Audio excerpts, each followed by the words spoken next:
ওসমান হাদির মস্তিষ্ক মারাত্মকভাবে ক্ষতিগ্রস্ত।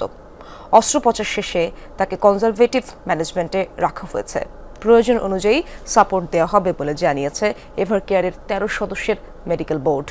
এক বিবৃতিতে বোর্ড জানায় হাদির ফুসফুসে আঘাত রয়েছে। এখন তিনি ভেন্টিলেটর সাপোর্টে রয়েছেন।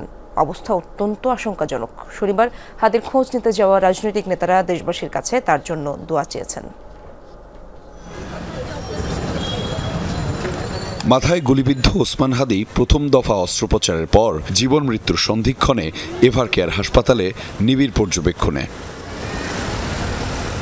চিকিৎসায় 13 জন বিশেষজ্ঞের সমন্বয়ে মেডিকেল বোর্ড গঠন করা হয়েছে। এক বিবৃতিতে জানানো হয়েছে, মস্তিষ্ক সহ নানা জটিলতায় অত্যন্ত সংকটাপন্ন ওসমান হাদি। পরিবারকে জানানো হয় হাদির ফুসফুসেও আঘাত আছে। এই মুহূর্তে তাকে ভেন্টিলেটর সাপোর্টে রাখা হয়েছে। শনিবার সকাল থেকেই এভারকেয়ারে আসতে থাকেন রাজনৈতিক দলের নেতারা। গণমাধ্যমে তারা দাবি করেন, নির্বাচন সামনে রেখে 50 জন প্রার্থীকে টার্গেট করেছে পতিত আওয়ামী লীগ। এর প্রথম শিকার ওসমান হাদি। এই ব্যর্থতার দায় স্বরাষ্ট্র উপদেষ্টাকে নিতে হবে বলেও জানান তারা। নির্বাচনকে কেন্দ্র করে 50 জন প্রার্থীকে টার্গেট করেছে আওয়ামী দুর্বৃত্তরা এবং নির্বাচন বানচাল করার জন্য তারা এই ধরনের টার্গেট হাতে নিয়েছে।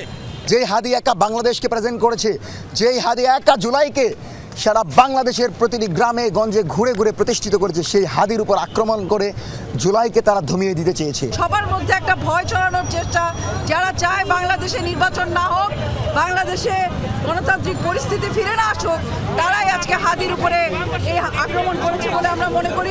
হাদির উপর হামলা মানে জুলাই সমর্থনকারী সকলের উপরই হামলা। তাই অন্তর্বর্তী সরকারকে দ্রুত আইন শৃঙ্খলা নিয়ন্ত্রণে মনোযোগ দেওয়ার দাবিও জানিয়েছেন নেতারা। এই আক্রমণ শুধু হাতির উপরে না, আমাদের সকলের উপরে, কারণ এটা আমরা ধরেই নিতে পারি শুরু মাত্র, কিন্তু এই শুরু থেকে আমরা অন্য কোথাও এটা যেতে দিতে পারি না। সরকারের অনেক বড় দায়িত্ব আছে। সরকারের দায়িত্ব ছিল হাদির উপরে যেন এই ধরনের আক্রমণ হতে না পারে। এইটা একটা প্রচেষ্টা আগামী নির্বাচনকে প্রশ্নবিদ্ধ করবার জন্য বা বানচাল করার প্রচেষ্টা।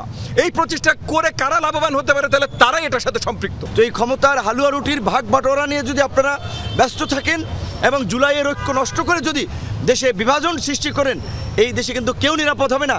কাজে ওই ফেসিবাদী শক্তির প্রশ্নে আমরা যেন আপোষহীন থাকি, আমরা যেন ঐক্যবদ্ধ থাকি।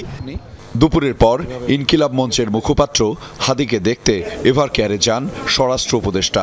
চিকিৎসকদের তিনি হাদির সুচিকিৎসা নিশ্চিতে জোর দেন। এদিকে এখনও হাদির গুলিবিদ্ধের ঘটনায় পরিবার বা কোনো পক্ষের মামলা দায়ের হয়নি। আহমেদ রেজা, যমুনা নিউজ, ঢাকা।